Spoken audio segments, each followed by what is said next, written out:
राम राम। जैसा कि मैं आपको पिछले प्रसंग में बता रहा था कि प्रभु श्री राम ने सागर की 3 दिन तक साधना की, लेकिन सागर अपने स्थान से टस से मस नहीं हुआ।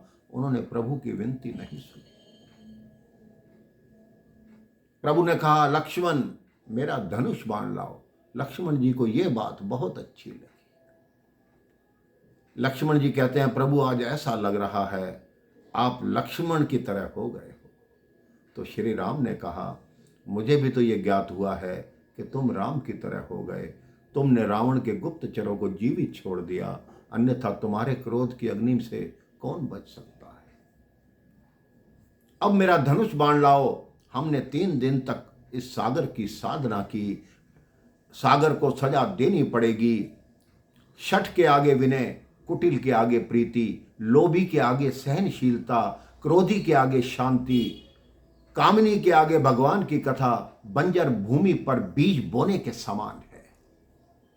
धनुष पर बाण चढ़ाया, जैसे ही शर संघान किया, सागर त्राहिमाम करता हुआ सागर अपने स्थान से बाहर आया।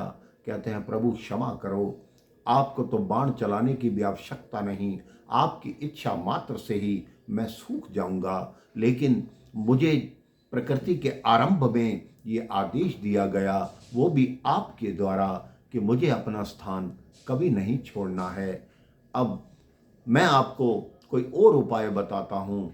श्री राम ने कहा, मुझे केवल सेना को पार करना है, मुझे कोई उपाय बताओ।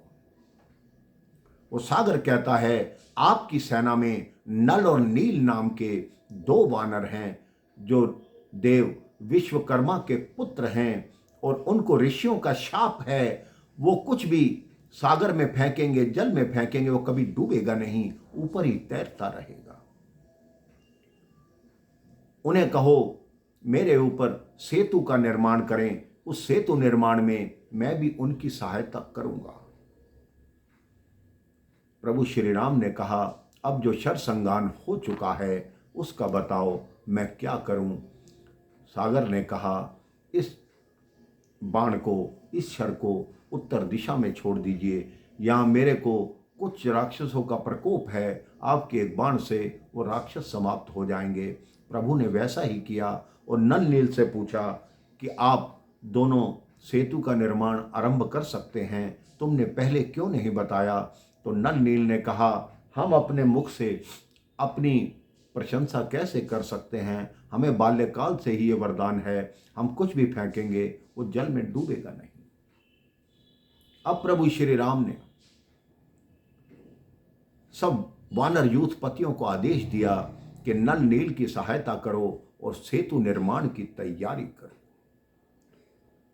अब वहां सेतु निर्माण की तैयारी होने लगी और सारे वानर अलग अलग दिशाओं से पत्थर, वृक्ष, पर्वत तोड़ तोड़ कर लाने लगे।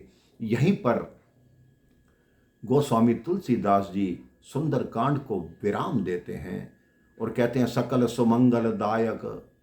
जो सुंदरकांड का पाठ करता है, सुनता है या किसी को सुनाता है, वो भवसागर के सारे बंधनों से मुक्त हो जाता है। आप भी प्रेम से बोलिए, बोलिए सियावर रामचंद्र भगवान की जय, पवन सुत हनुमान की जय।